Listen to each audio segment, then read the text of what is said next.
Welcome to Talking Giants, presented by DraftKings. I'm your host, Bobby Skinner, here with my co-host, Justin Pennick. We got ourselves a mailbag, cleaning up the Raiders game, answering your mailbag questions. Recording this a little earlier for the Patreon crowd because I'm going to the Nets Magic game, and the Magic are like the worst team in the NBA, so it's gonna be nice. Last time I went to Nets Magic, they lost, and Tim Mozgov was shooting threes for us. Justin, how are you? Yeah, Bobby gets to see a little Kevin Durant action, which is fun. Well, hopefully, the NBA is all about sitting their superstars in games that a lot of people like to go to. So hopefully he doesn't sit. Hopefully he plays for you. Bobby Skinner, Giants coming off a win. The week is just a lot better when the Giants win, especially now that they have a bye week next week. Our schedule, we get to take a little bit of a breath, a little bit of a breather. You get this episode kind of like at the end of the week, and then 2 more episodes next week. I'm feeling good. Got a mailbag pod and quarter the stats video. A little busy, but feeling good. Feeling good. And I mentioned the people who get to listen to this early. Those people are, Justin, Elliot Goldstein. He's of the Goldstein Empire. Jaden Ray DePhillips. Anytime I see like a Ray, slash DePhillips, Ray, I think of Ray Armstrong. Sure. He played on the Giants for like 1 year, didn't he? Sounds familiar. I just remember him from like the high school, like All-American stuff. Touchdown Chef, who I'm pretty sure is a woman. Great name, though. Yeah. Because at first it was a different name. And then Warren Reynolds, who's been a long time supporter. Yeah, Warren Reynolds. How are you? Max Major 76. Don't like that number because it's associated with Nate Solder, but I like you, Max. And then we got Gianni Caligari. That seems like a fake name because in parentheses it has Tim. So I'm feeling like that's some like Italian TV character. Always got to have something Italian, especially because the jersey, got to keep up the jersey, New York, got to keep it up. That just sounds like a fake name because he puts in parentheses Tim. I don't know. All these Italian people, who I love all these Italian people. I don't have Italian in my blood, but I'm 25% Italian. Justin only likes Italian people. He's a racist. Okay. 25% Italian because I'm from the state of New Jersey. They went to patreon.com/talkinggiants. $2 a month plus some other tiers. Bobby sends you magnets. You get a chance to watch our show live, react with us, chat with us, ask us all the deep and personal questions you want to know about us. Patreon.com/talkinggiants plus some shirt raffles too. Thank you to our patrons. Justin goes on wildly inappropriate rants before and after the show. It's disturbing, but it's entertaining. Yep. All right, let's speaking of disturbing people, take it away, Steve. Mail time. Mail time. The mail's here. Come on. Bye, guys. Here's the mail. It never fails. It makes me want to wag my tail. When it comes, I want to wail.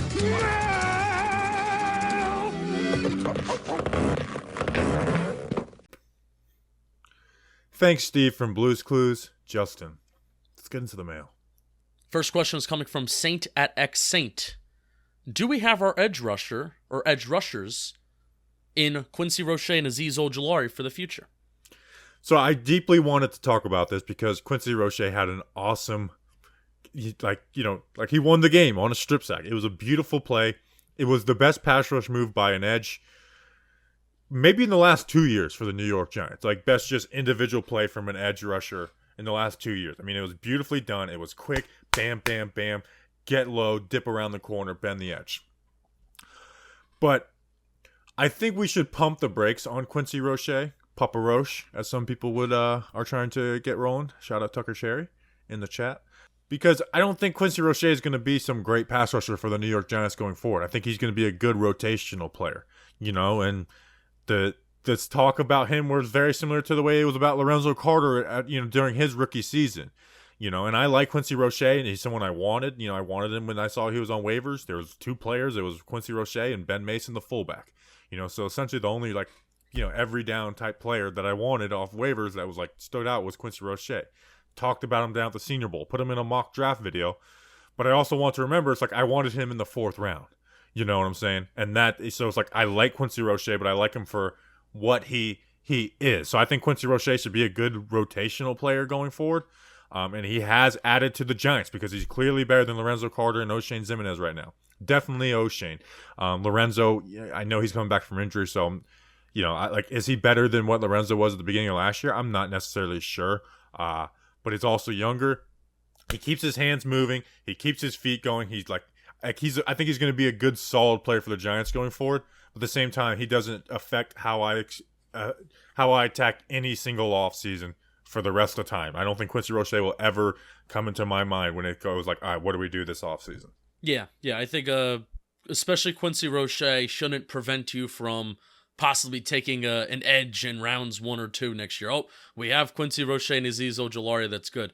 I think Quincy Roche, the ceiling for him is being that number 3 guy off the bench, and that's not a bad role, by the way. It's not a bad role, and sometimes you don't like to compare the game to when the Giants won their Super Bowls, but when the Giants did win their Super Bowls in 07, 08, and 2011, they had a rotating crew of pass rushers, and the season like 2016, Olivier Vernon and Jason Pierre-Paul, they played like 90% of the snaps. They were absolutely ran into the ground. A guy that could come in there 30, 40, 50% of the snaps on a given situation or a given matchup, that is a very, very good player to have. And that can be like a Quincy Roche type player. And I think Azeez Ojulari, the ceiling for him, which this is a fine ceiling, is a really good number 2. I don't know if he can be a number 1. Don't know if he can develop into that, where we're still looking for possibly getting that top-tier edge rusher that the Giants can have.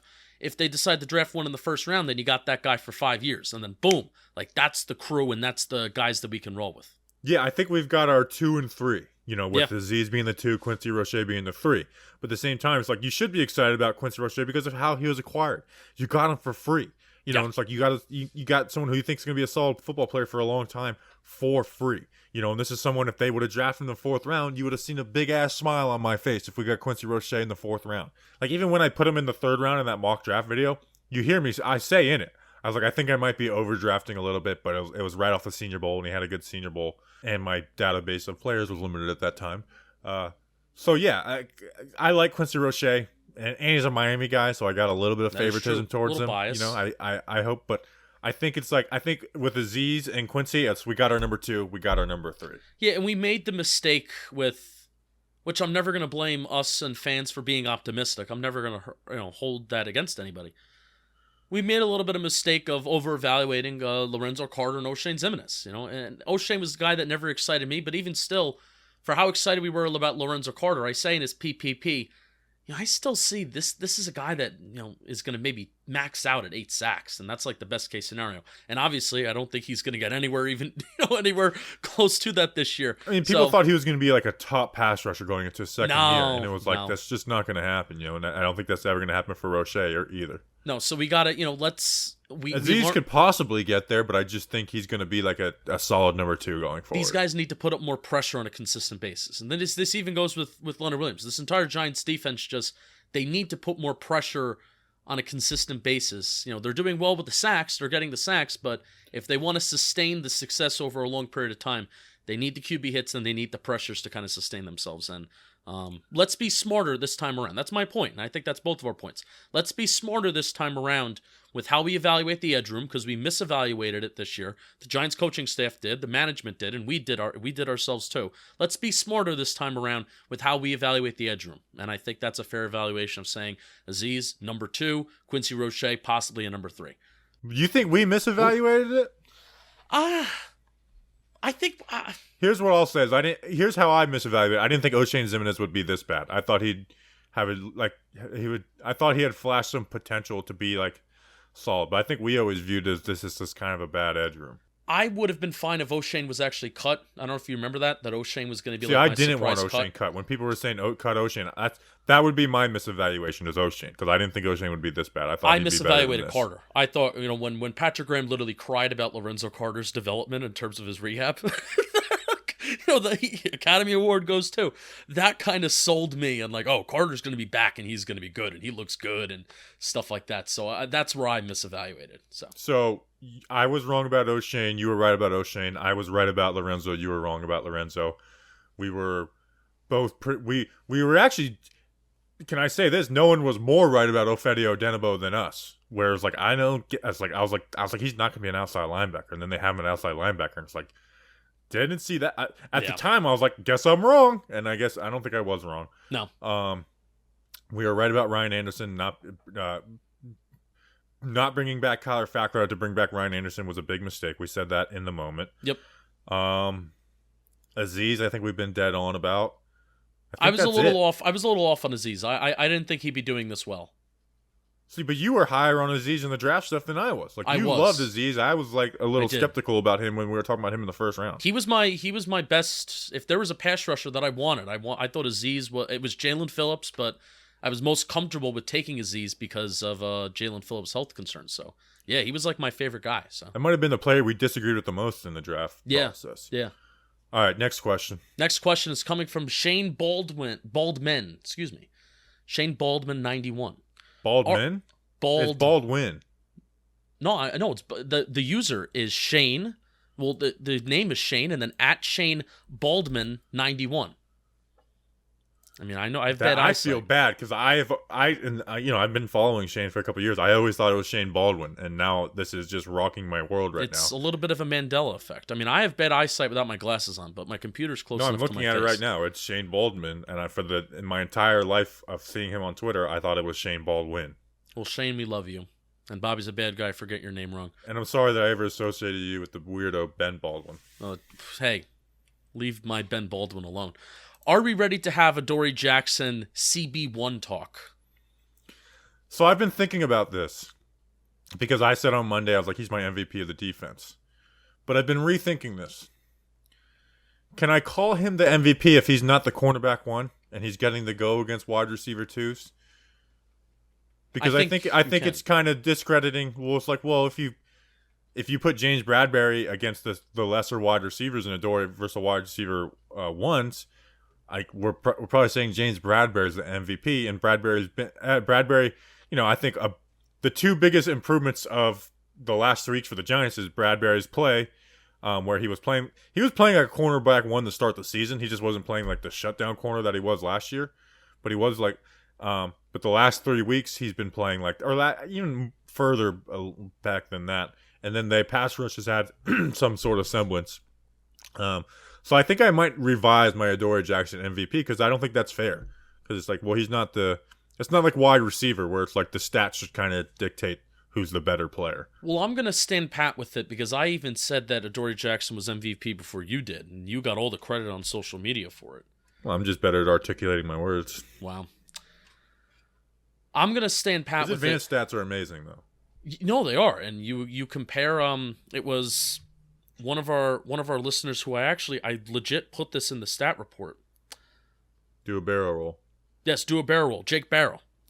He tagged us Monday morning, and James Bradberry's last 8 games, and then Adoreé Jackson's first 9 games. And Adoreé Jackson's advanced stats are actually better. And yes, you do have to consider that James Bradberry, especially, last 8 games of 2020, he was playing wide receiver 1, so that does play an impact. But here's my ultimate question and why I think Adoreé Jackson is the MVP so far. Imagine this defense with James Bradberry not being a lockdown corner. Imagine how bad this defense would look without Adoreé Jackson. It was already kind of bad through the first 6 weeks of the season. Oh, yeah, I think Udom would make this defense look horrible right now. Imagine how much worse it would be. It would be horrible. You know what I mean? And they're still playing man coverage. Like if anyone watched the film review, we went through all the third downs, especially in the red zone. It's like, look, they're playing man coverage. They're still playing man. They're just playing it well, and they're getting a decent amount of pass rush, so they're getting Carr, uncomfortable. Where before it was like QBs had the cleanest of clean pockets of all time, and then Bradberry playing better on his assignments. So I think I'm revising it. Maybe overall the whole season I would put Adoreé as MVP, but the last few weeks. Maybe I would say I don't know. I don't know where I stand. That's fair. But in terms of the CB1 question too, that Shane asked, why can't we live in a world where, depending on the matchup, which I think the Giants have been doing, by the way, especially with putting James Bradberry on the bigger physical tight ends, why can't we just live in a world where, and I think the Giants do live by this, where we rotate? Depending on the matchup, depending on the given day, depending on the wide receiver. If we want Adoreé Jackson facing the shiftier, faster wide receivers, and James Bradberry going up maybe more of your typical X receivers, right, where they're bigger and they're physical. So I would love to live in the world, and that's exactly how we kind of designed this defense, and that's why the thought process in designing Adoreé Jackson was exactly that. It doesn't have to be a 1-2 situation. Maybe it could just be a 1A. Bradberry gets interceptions though too, and those do matter. Yeah, absolutely. Like Adoreé Bradbury's Jackson has way also better at dropped diagnosing interceptions. stuff. Yeah, Adoreé has dropped those. Some of James Bradbury's interceptions this year are brilliant. Like the one Yeah. versus Tyler Heineke, that is a brilliant interception. What were the other ones? He should have had one against Dallas where it was going to be just as beautiful of jumping around and Yeah, so James Bradbury is still like who's the cornerback one of the Giants? It's James Bradbury to me, but Adoreé he's been a beautiful addition. Yeah.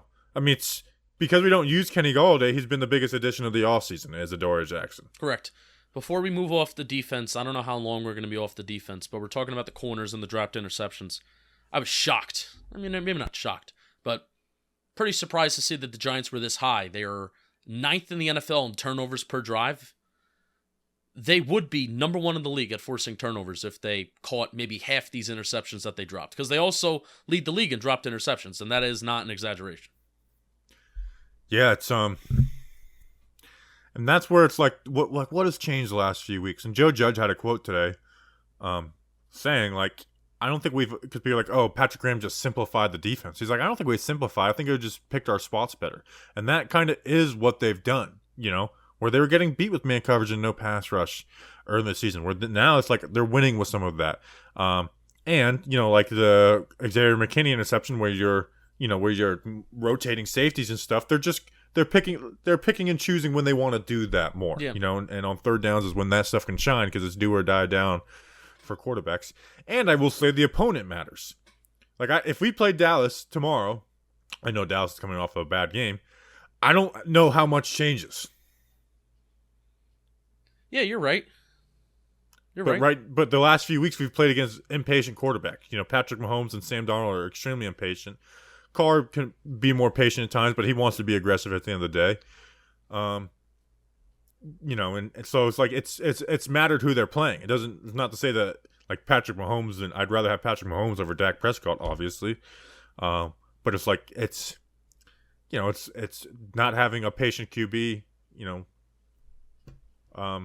A patient QB, like a patient QB will still kind of have, like it would have more success than what we've had the past few weeks. Yeah, and here's what I say. I can't necessarily tell you like schematics and what the Giants are doing here and what the Giants are doing there, but they are a defense that is now matching what they did in 2020.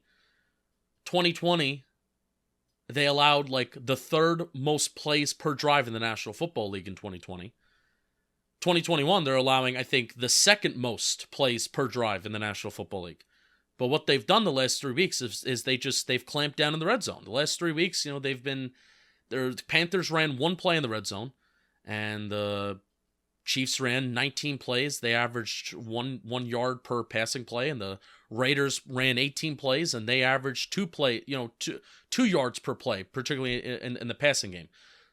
So Patrick Graham's defense, they're clamping down. It's clamping down in the red zone. That's really the bottom line. Where I do think Mahomes, for the large majority of certain plays, he was patient. I think how many times did you see him check down? And Derek Carr, I think, was definitely more patient than Mahomes, where they got to their red zone 6 drives. But what were they? 1 for 6? 1 for 6 in converting touchdowns. That's where this defense has made the biggest improvement in terms of results wise. Schematics, you have a little bit more into that. But results-wise, they're still allowing yards. They're still allowing plays, just clamping down in the area in which you have to clamp down the most and only allowing field goals versus touchdowns. If they had Blake, I think they might be like a dominant defense because they're still getting ran on, semi-successfully. And yes, they are. Because I saw someone like, well, the defense has been good the last 3 weeks with Blake.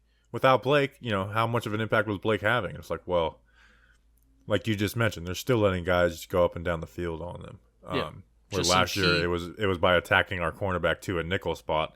This year it's by running the ball. Like that's when the Chiefs had their success is when they just like all right, we're just going to start handing the ball off because you're not stopping the run. Yeah, ironically enough, and they're really bad versus stopping the run overall in the year too. They are. The last 3 weeks, the teams have been passing the ball on the Giants. I think like around 66% of the time. It's over 60%. I think the pass rate in weeks 1 to 6 was 52%. And that's where the defense was at its worst, when teams were throwing the ball less, and that's why it's a little backwards, where usually when teams throw the ball more, it's like, oh, more yards, more points, right? But these last 3 weeks, it depends on the team that you play. And then the Panthers game, they were just behind for the entire game, so all they were doing was throwing the ball. So it's ironic that the last 3 weeks, high pass rate, defense clamps down better. Weeks 1 through 6, teams run the ball more, and that's when we were worse. And, I mean, the Raiders had a worse run game coming into this game than us, and they ran the ball on us, so. They did, yeah. So they still do miss Blake, but it's like, all right, they've been able to be a good defense without Blake, though, still, too. All right, next question. Oh, we do have another defensive question. Frank the Tank at RomoCop74. Good to see. This isn't even a defensive question. This is just like a philosophy question. Would we be seeing Darnay Holmes if Rodarius Williams didn't get hurt? How about Quincy Roche if Carter wasn't hurt? How about Matt Peart? It's frustrating. It seems like injuries are what gets some better players on the field. What do you think? That is frustrating. The fact that they didn't start Matt Peart to start this year, it befuddles me. I don't understand it. I will never understand it. In the moment, I was like, I guess Nate Solder's playing better. But at the time, it's like, how can you make this decision? How can you make this decision? Because even if Solder was better in camp, it couldn't have been much better. Solder barely even practiced in camp. The first time he came back was against the Patriots. Exactly. He didn't play in the preseason games besides the Patriots game. It's like, so he couldn't have been that much better. And this isn't like, so we've had 3 games of Matt Peart starting the past 3 weeks, right? I guess 4 out of 5 because he started versus Dallas. Am I impressed with Matt Peart? No. When he started at right tackle, it was a pretty nice game. And that's where he should be going. But at left tackle, have I been impressed with Matt Peart? Nope. But he should be starting over Nate Solder. Like, the fact that didn't happen bothers me. The fact that, Quincy Roche wasn't inactive. Remember, he came in and played, a good, 8-10 snaps, and I was saying, hey, he should take Lorenzo and O'Shane snaps. Yeah. That game. I think it might have been the Rams game. And then they made Quincy inactive, a healthy scratch the game. It's like, what? I don't get this. This doesn't make any sense. And then I won't compare that to Rodarius Darnay because I actually did bench Darnay. I actually, if looking back, that might have been the wrong decision, but it's I understood why they're doing it. They're trying to play more press man. But it's I don't know if it's just this coaching staff or what, but it's I don't know. I think sometimes at the end of the day, Justin, we forget is that we are Giants fans and we're going to be Giants fans forever. We are invested long term. Where I think coaches, they get in survival mode, and it's what helps me here in the now. Maybe not necessarily the Giants best in the long term. Ideally they would, but it's here in the now. But usually when there are fans that are hooting and hollering for certain players to get in there, I'm talking about reasonable. I'm not talking about the backup quarterback when your main quarterback struggles. Or Gary Brightwell. If anyone's claiming for Gary Brightwell, it's I just stop, please. No, but reasonably saying that Quincy Roche should be getting snaps over O'Shane and Matt Peart should be getting snaps over Nate Solder.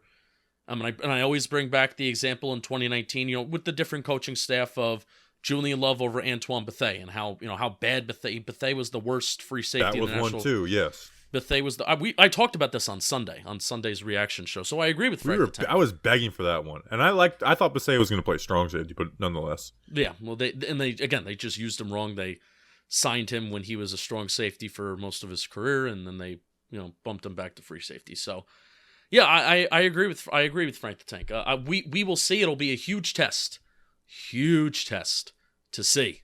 Andrew Thomas comes back. I'll lose my mind. What are they going to do at right tackle? And O'Shane Ximines, I saw somewhere that he had an ankle injury, but I don't know if that's fully confirmed. It was never on the injury report. Was it a healthy scratch? So we're going to see after the bye, because O'Shane Ximines is going to be activated. We're going to see what the rotation will look like and what the snap share looks like. And I'm willing to bet that a lot of people are going to be disappointed with both situations where it's both in the edge room, Quincy Roche not getting snaps, and then after getting two consecutive games where I think he got 50 snaps, and they're going to start Nate Solder. If they start Nate Solder, I will lose my mind. Here's the issues that we won't find out until the game day. Right. So I won't have full time to melt down, but it might reach Janoris Jenkins cut. Finding out Daniel Jones played the second half versus the Cardinals with a second leg injury. Would it be Shaq meltdown. Barrett against Nate Solder? Yeah. Well, JPP's hurt, so I guess they would have Tryon versus left. Yeah, it would be Shaq Barrett's lined up on the right side. And Shaq Barrett killed Nate Solder in 2019 too, by the way. Yeah. And People Tryon. forget Daniel Jones had 2 fumbles in that game, as good of a game it was. Did Tryon change his name? He's no longer... It's Tryon and then something else. Like it's Tryon Dash. Yeah, he was one of your guys. Yeah, he was my pick for the second round mock draft for the Giants. He was one of my last people I evaluated too, and I was like, I went the whole draft season not knowing about this guy. Anyways, Hey, Bobby Skinner. I think it may be time. no, No? Okay. no, not yet. Next question. Phil Morin. Actually, yes, it is. Read yours. Okay, sure. So, we have to talk about something very, very important. And that important thing is Roman. So, when the moment for intimacy arrives, you need to be ready. You need to be Roman ready. Whether you've been in a relationship for years or you're just getting started, having the confidence that comes from preparation means you're free to enjoy the moment when the moment comes. You want to play free like Quincy Roche, just bending the edge like DeMarcus Ware in 2009. Oh boy, when I watched Sunday Night Football and I heard those guys break down and they showed like an NBC slow-mo of DeMarcus Ware bending the edge. Yeah, I'm comparing DeMarcus Ware to Quincy Roche. They're playing free. Fair. And those guys are Roman ready. Even though you are far from ordinary, which is true, the truth is that ED is really common. 52% of guys aged 40 to 70 experience some form of erectile dysfunction. Didn't say it weird. I didn't say erectile. I listened back to that. Got Sam weirded Beal out. had it. Got weirded out. He did. Poor Sam He talked Beal. about that. Poor Sam Beal. See his Instagram post? How he's like, He should hate us. feelings mutual, New York? Yeah, I don't have a problem with him. Someone DM'd him, one of our listeners, and I hope they're listening. And they DM'd Sam Beal, and were like, "Haha, you bum!" And he like responded back and was not nice. That's He was not like, "Hey, nice. you should post this." And I was like, "No, you're an asshole." Yeah, don't do that. Yeah. I was like, "I am not on your side." All right, go ahead. Sam Beal's more ripped than I thought he was. It's an NFL cornerback. I know he's He uses Roman. That's why he uses Roman. So Sam Beal, he went to GetRoman.com/JohnBoy, and he spoke with the U.S. licensed healthcare professional about erectile dysfunction. He got $15 off his first month of treatment. U.S.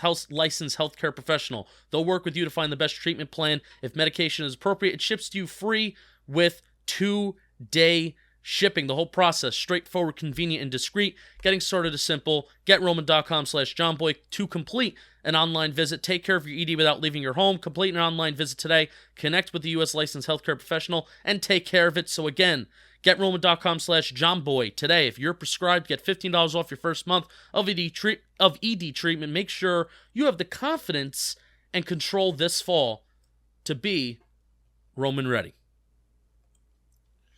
We're always Roman ready. Danny King is the most Roman ready, though. That is true.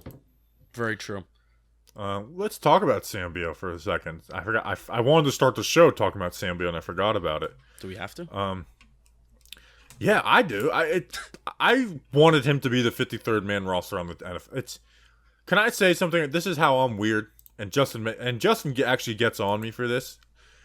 I get like these emotional attachments to like players just because it's like they've been a part of our lives for like 3 years, and they don't have to be in a positive light, but it's like Sam Beal has been a fun talking point over the last 3 years. All the weird stuff that's happened, through being in the supplemental draft to hurt his first year, and then coming back, and then hey, he might actually freaking play because DeAndre Baker got in trouble and he opts out. Like he's just been like such a weird player. He's been a mythical creature. That's how I've summarized it. Yeah. You want to know what is funny though? James Bradbury gets hurt against the Raiders. He played one snap. Misses one snap. I tweet out, Sam Beal checks in. Less than a minute later, thread, Sam Beal checks out. James Bradbury comes back the same play. I thought that was one of the best Sam Beal moments when he just checks in, checks out. Danny King's Sam Beal video was, that might have been Danny King's best content ever. And hey, I got to witness his best moment, which was a safety versus the Miami Dolphins. There you go. That's when I knew we were going to win that game, when Sam Beal got a safety versus the Miami Dolphins. Yeah, against the CFL roster, and wouldn't be surprised to see Sam Beal in the CFL soon anyway. How do we rate that? Remember when I called into Big Blue Kickoff Live with Jeff Feagles, and I think it was Smealk, and I made like a joke with them, and then I was like, what do you got for us? And I just go, Sam Beal, thoughts? And they're like, thoughts? I think he's a good young player, and they just got thrown off. And Lovely. we weren't big enough at the time, but we tried to get our listeners to start calling in the Big Blue Kickoff Live and just being like, hey, Sam Beal, thoughts? It didn't pan out, but if someone wants to do that and then tell us that you did it so I can go clip it, I'll do it. Do a lot of people listen to that? Yes. I mean, not more than us, but like it's a daily show for the Giants. It's anything that's ran by the Giants is going to get some listens. Although our film stuff does better numbers than the Joe Judge report. Shout out to us. Yeah. All right, next question. Phil Morin at Phil_Morin_3. Do it for Dale Sr. When we finally see all the Giants' weapons and Thomas on the field together for a stretch of 2 to 3 games out of the bye, and they perform well offensively, should we rethink the fire Garrett mantra? Absolutely not. And no, because I'm not going to let good players making plays do it. We've seen it. It's enough. It's a philosophy. We have had 25 games with 30 points. There's nothing that will ever get me on the Jason Garrett train, unless, which is unrealistic, he just totally changes. It's just not going to happen. You know, there might be like, hey, I kind of liked what he did, but it's like I'm not doing kind of like stuff anymore with Jason Garrett. You know, like if he does, you know, some of the basic stuff that's in his playbook, I am fire Jason Garrett. I do not want him. He'll never be an advantage as an offensive coordinator. He can have some good games play calling, but he'll never be an advantage as our offensive coordinator. Now he'll be back next year. I feel confident that's going to happen. Unfortunately, oh yeah, I do. I feel confident he's going to be back next year with Joe. If Joe Judge is back, you think he's going to fire Jason Garrett? I hope so. I do too. I just don't think it's going to happen. I don't. Bobby, what was we were on an interview earlier today. Mike Clay, it's a Mike Clay tweet, but I did the average, so that's my contribution. 25 games, Jason Garrett, right? How many offensive touchdowns? Do you remember the number? No. 41. That's 1.64 per game. So Phil, you know, and this isn't even directed towards you, you know, I'm not being mean. Phil, so when you say 2 to 3 games out of the bye and they perform well, what is performing well? 2 offensive touchdowns per game? 3 offensive touchdowns? You know, they, like Bobby said, not even scoring over 30 points. They are averaging less than 2 offensive touchdowns per game. I don't care who's hurt. I don't care who's hurt, who's here, who's not here. 2 offensive touchdowns through 25 games, less than that when you're average. That's cause for people to lose their jobs. Unless you're starting PJ Walker quarterback, there's no excuses for that. Nope. Sorry. You know, I'm not going to let having all these, you know, good players come back and Daniel Jones Daniel Jones outperformed the system when he had Andrew Thomas playing. Yep. And the 2020 offensive line was better than 2019 because Nate Solder was not the left tackle. And you basically had the same skill position players without the running back, which we've seen Saquon Barkley not have that much impact on games anyway. But the same wide receivers and tight ends, and you saw how much worse that was too. So, yeah, there's nothing that's going to get me back on. There's nothing that's going to get me to not want Jason Garrett fired. Yeah, he is who he is. We were on the Jason Garrett train through the first 3 weeks of the season last year. You know. And I know every time we talk about Jason Garrett, well, it's like, well, it's Joe Judge too. Then fire Joe Judge too. Like, it's offense is the most important thing in football right now, and ours is not good. And we have another Garrett question next. So Michael Luisi at Michael Luisi 13, really good stuff for PFF. He's been putting out some good stats. Hypothetically, how much better do you think this Garrett-led offense would be with an elite quarterback at the helm and a top 5 offensive line plus weapons? It would obviously be better, but there seems to be a cap on the amount of points an offense can put up in the system. Thoughts? And really, Mike, I think the answer to your question is, if we're talking about an elite quarterback at the helm and a top 5 offensive line with weapons, you're looking at the 2014. It'd be a top 5 offense. You're looking at the 2014 Dallas Cowboys. Well, yeah, and you know, and Garrett didn't call plays for them, but still, it would be a top 5 offense at least for the regular season. You know, like Jason, this offense would work if you had elite players all over the position, but it's like nobody has that, you know?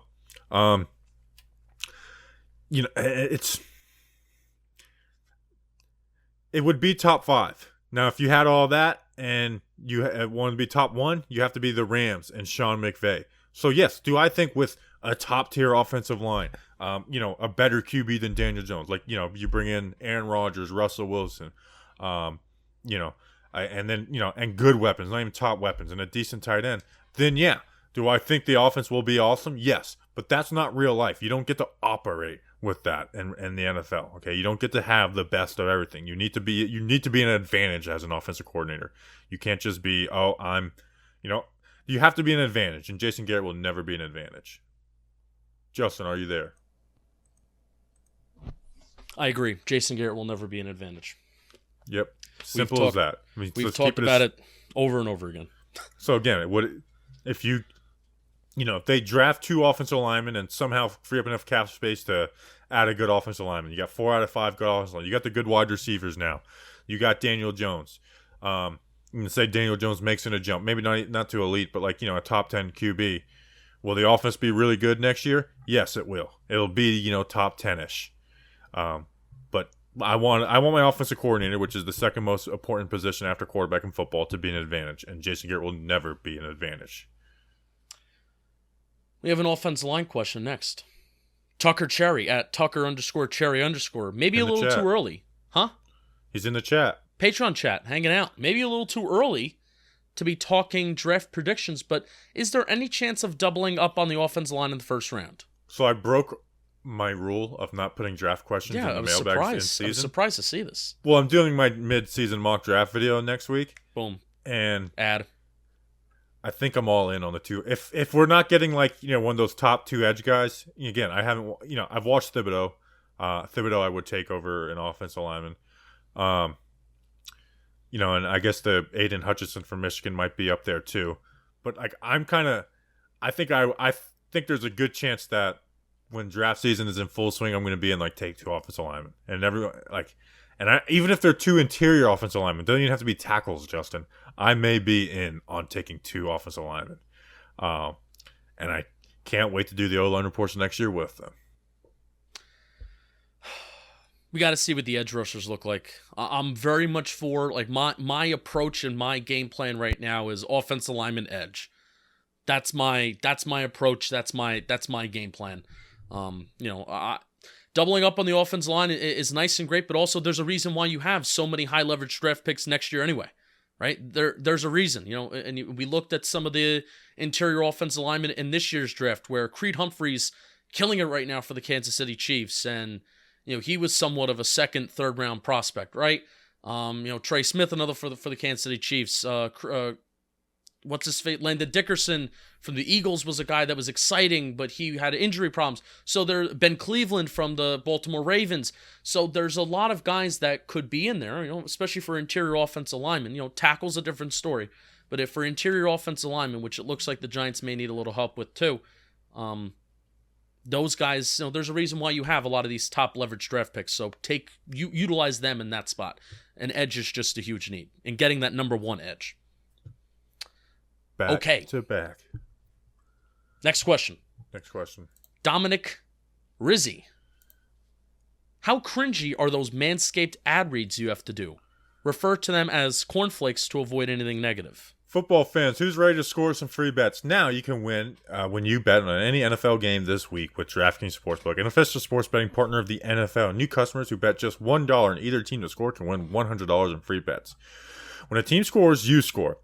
If DraftKings, if Sportsbook isn't available in your state yet, DraftKings won't leave you empty-handed. Everyone can play for huge cash prizes all season long with DraftKings Daily Fantasy Sports Contest. DraftKings is giving all new customers a free shot at millions of dollars in total prizes with their first deposit.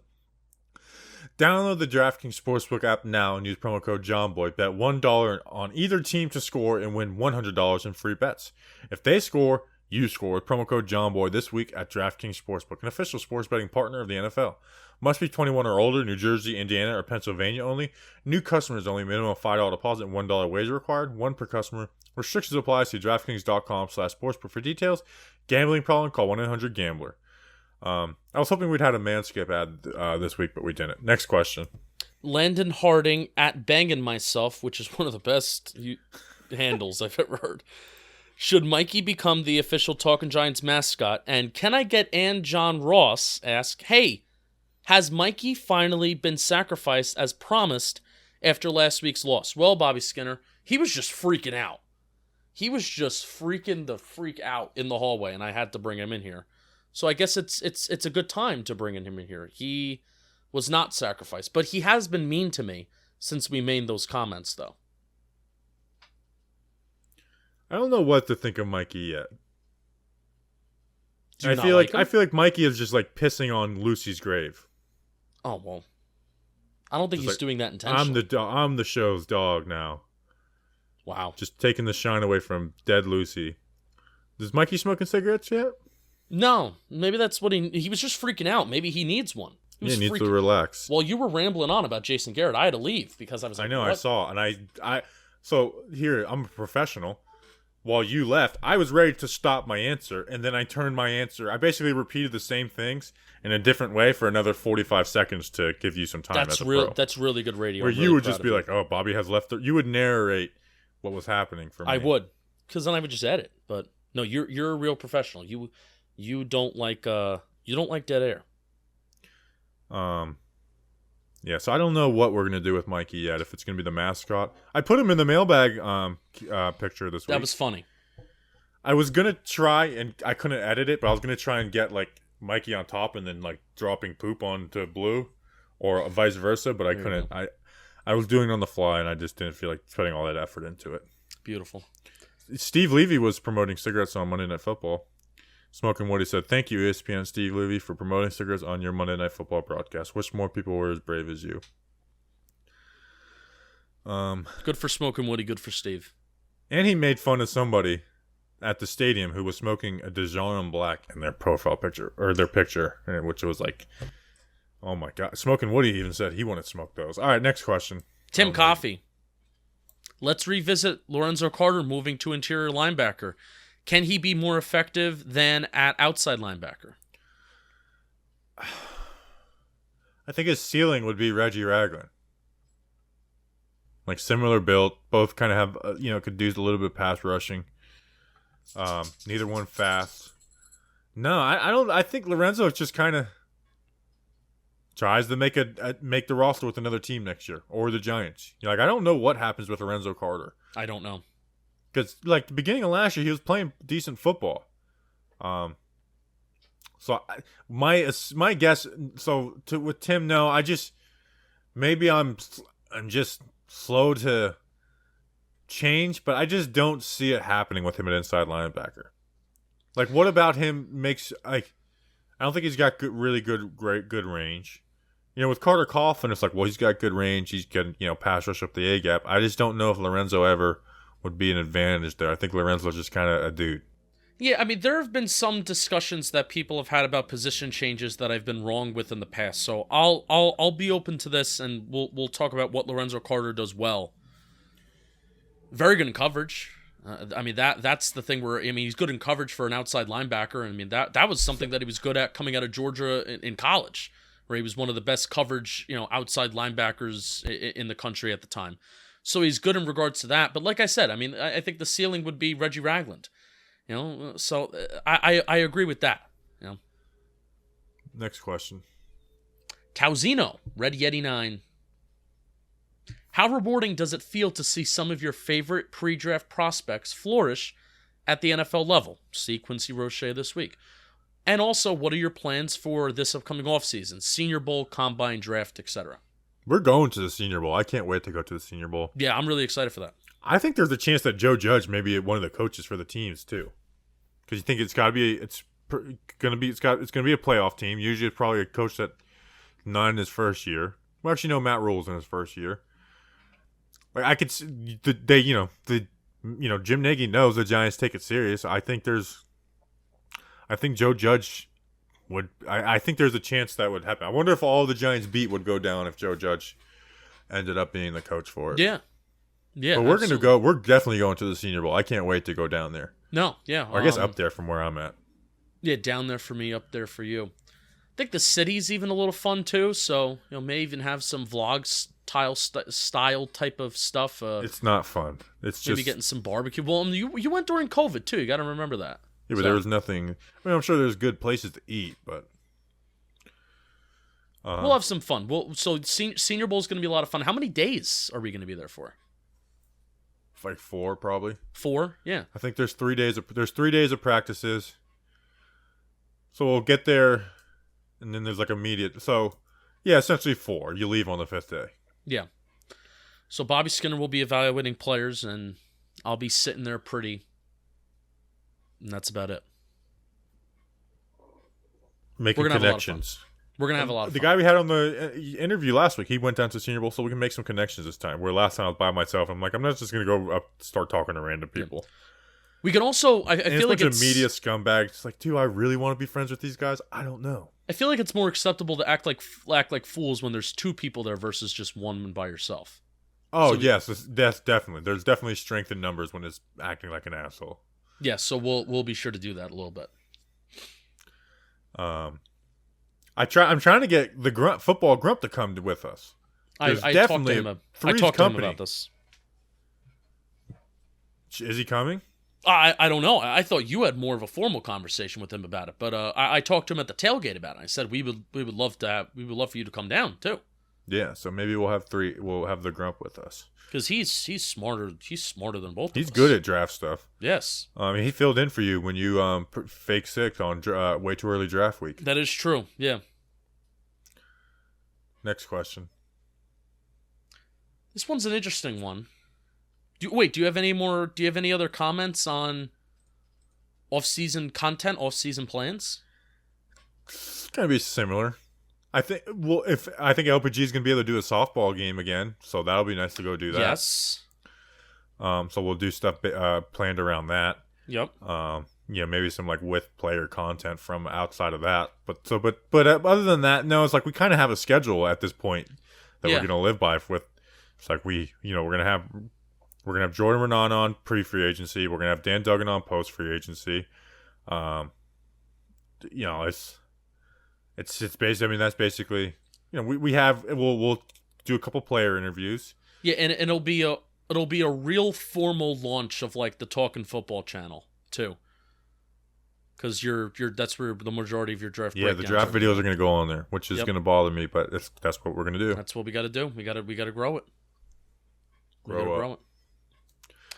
All right, last question. So this is coming from Curtis Taylor at Curtis D0101. Now, I need to paint the picture of what this is, and I can't really do it well. It's very easy if you know. It's from a movie. It's one of those IYKYK things. If you know, you know. And I don't know, because this is clearly from some sort of movie. Ace Ventura. There's a guy that looks like Kanye West, but he's not Kanye West, with a name tag, and a dude with his back turned, with like a Hawaiian shirt on. He has pants, and he's bending down, but he's like using his hands to open up his butt cheeks with pants on. So that's the picture. Not a question. Watch Ace Ventura. Ace Ventura?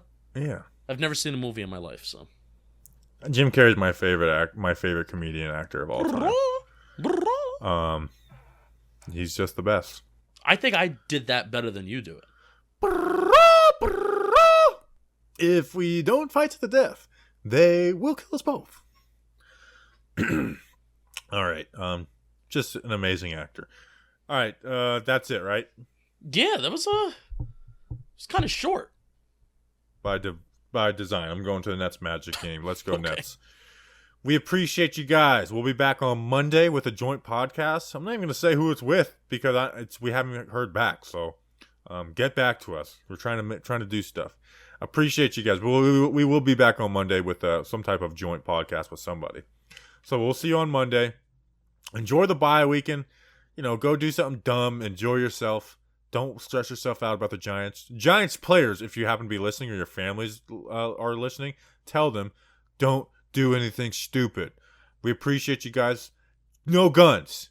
No guns, guys. Okay? You guys went all offseason without the guns. Let's stay away from the guns just this weekend. All right, appreciate you guys. We'll see you on Monday. Until then, let's go Big Blue.